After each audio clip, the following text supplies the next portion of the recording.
I'm doing a pattern review for one of the last dresses I make for the summer. At least I think it's my last dress for the summer.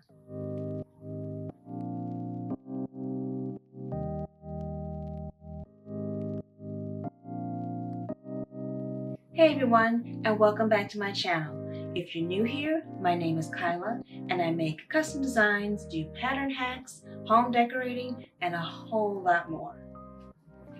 For today, I'm doing a pattern review for what I think may be my last dress that I make for the summer. I don't know though, we're still in the throes of the heat in August, so we'll see. So I'm making McCall's M7775, and I'm gonna make View D, which is a very sleek column shape, no sleeve design. It's marked easy, but let's get into this pattern and find out. Let's get started. Okay, so the instructions are pretty straightforward and short too. Oh, very short. If they were all on the same page, it would probably just be one page. So that's nice. And I've gone ahead and I've done the first two steps by reinforcing the corner here where this triangle marking is and making that 5/8 inch narrow hem on the upper edge of the facing as well. And this is what it looks like on the piece. So that's the narrow hem, and then there's my slash in there. And you can't really see my stitching because my thread is pretty much exact to this fabric, which I really like. But yeah, got that so far. And I've done this on the other side as well. Okay, so for my next step, I can move on to stitching the front sections together and then make a large slash at this circle that's nestled right up in the point here.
So this is the inside of the two front pieces, and it was much easier for me to finish off the raw edges before stitching everything together because these areas are just a little bit too tight to go in after with my serger.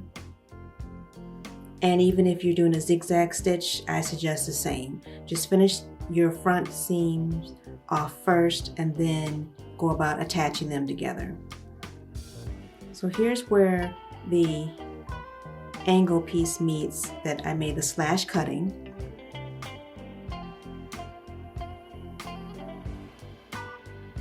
And that forms the V that's for the front of the dress.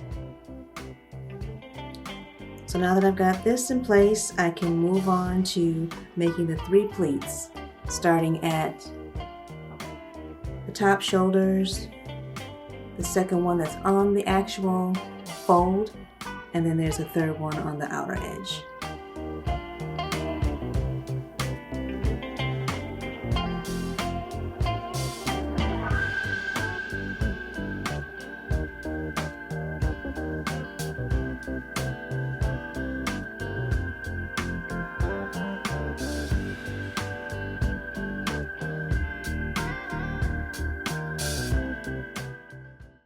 Okay, so I've got the first pleat done at the very top of the shoulder, which will partially go behind the neck.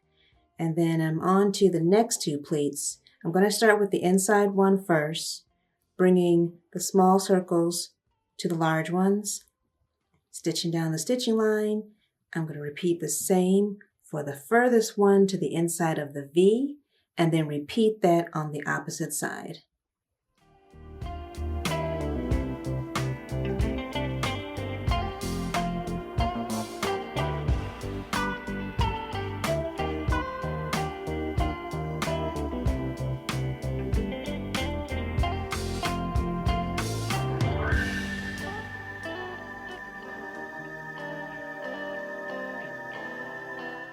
Okay, so I think this is what it's supposed to look like.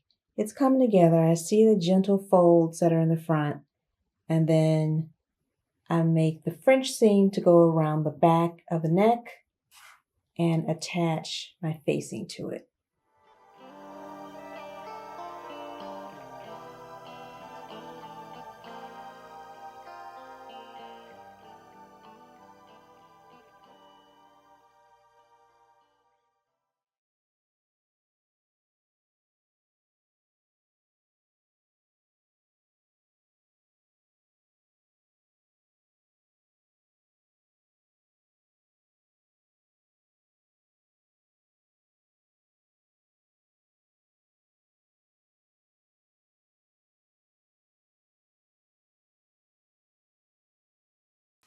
Now that I've got the French seam done on the back of the neck, I can go about attaching the front to the back of the dress.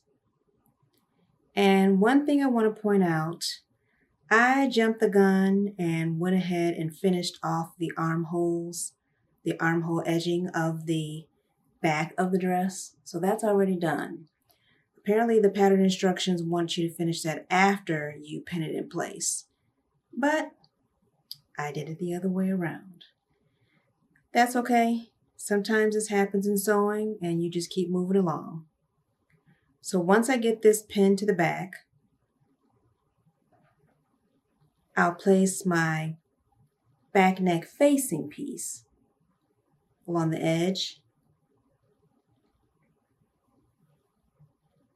stitch all layers in place, and turn that to the inside of the garment.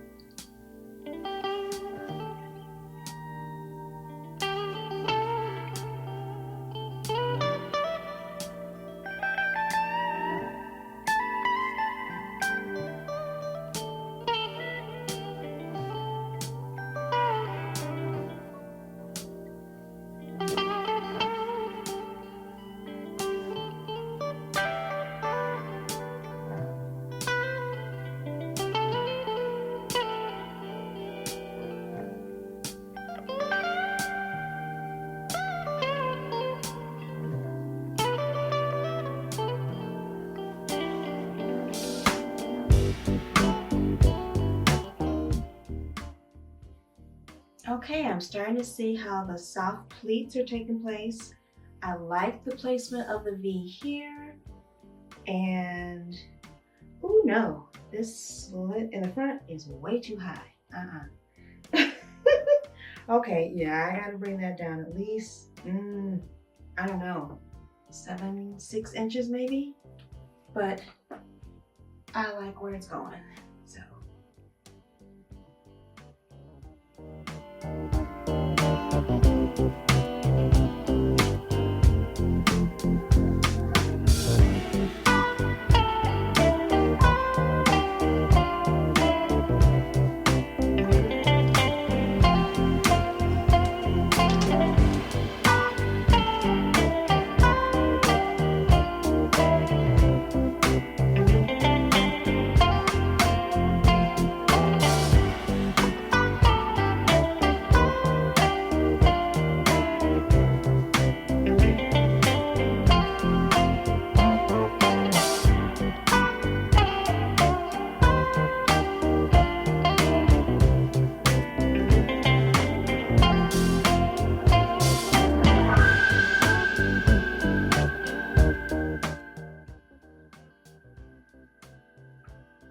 Okay, I can see right here that this is going to gape down too low for me.